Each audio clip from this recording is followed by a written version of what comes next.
invite you to listen in as we interview a brother and a sister who never deviated from the truth. Let's pay close attention as they relate what their parents did to help them develop fire-resistant qualities. First, we have Sister Debby Stephens from the Wilbraham Mass Congregation. And Sister Stephens, let me ask you this. How long have you been serving Jehovah? Well, I was raised in the church. I was baptized on July 11, 1969, so for about 44 years. Very nice. So now, what spiritual routine did your parents put in place for you and your siblings? Well, I have to say it was a strict spiritual routine. Meetings, field service, family worship were never optional. Excuse me. Really, the church was my parents' entire way of life. So they worked hard to make spiritual things a priority. Okay, and so how were you helped to make the truth your own? Well, my father always made sure that each one of us had our own spiritual library. So whenever a problem or a question would come up, Dad would always make us do our own research, and then he would sit down and discuss it with us. Okay, so now, growing up, what other way did your parents give priority to the truth? Well, for many years, we served with an Equals Greater, and that experience really afforded us a wonderful opportunity to associate with special pioneers and missionaries. And it really taught all of us to have a deep love and appreciation for the ministry. And today, all three of us kids are in full-time service, along with both of our parents.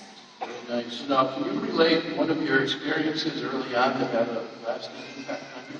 Well, in 1976, a super typhoon came through and completely destroyed our Kingdom Hall. But what I remember most about that event was how hard our brothers, along with my father, worked to make sure that we quickly had a clean, dry place to worship, in spite of the fact that many of them had their own losses. So how did that experience help build fire-resistant qualities in you? Well, it taught me that whenever grievous things happen in my life, the best way for me to endure that trial is to get back to my spiritual routine as quickly as possible. Appreciate that, Sister Stephens. Let's give our attention to Brother Richard Layton. He serves as an elder in the Orange, Massachusetts congregation. And Brother Layton, how long have you been serving Jehovah? My parents were baptized in 1961 when I was 3. And then I was baptized September 30th, 1973. So it's almost 40 years. So now, as you and your siblings grew up, how did your life revolve around the truth? Well, my parents made it very clear to me and my sister and my brother that spiritual matters had priority in their lives. And they tried to instill that same desire in us. When I was 8 years old, my parents were asked to serve in another congregation about an hour away from our home. And so for many years, we traveled back and forth to the meetings. We never missed meetings. We regularly shared together in the ministry. We always had family study, sometimes in the car while we were driving. My parents set a good example as they worked hard to instill with us the qualities that we needed with family worship and work at all the conventions and assemblies. Okay, so how were you helped to develop those fire-resistant qualities? Well, before I even went into school, my parents had helped us to appreciate basic Bible understanding, and we were able to give a defense for our faith to those that questioned us about situations at school. And as we grew, my parents set a really good example of living a very simple life, and that allowed for much more time to devote to spiritual activities.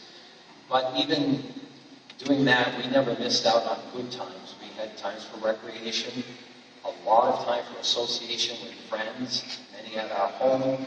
We got to meet people all over, and so many of those friends are still friends today. So how did the truth come to be your own? Well, my parents set specific spiritual goals for themselves, and we could see them achieving those goals. And they encouraged all of us to do the same thing. And so as I reached out for my goals, they gave me direction and assistance and firm and consistent discipline. order to keep me on track. So by the time I was in my later teens, the truth was my home, it was a way of life, and it continues to be. Thank you, Brother Layton. We thank you both for your connection.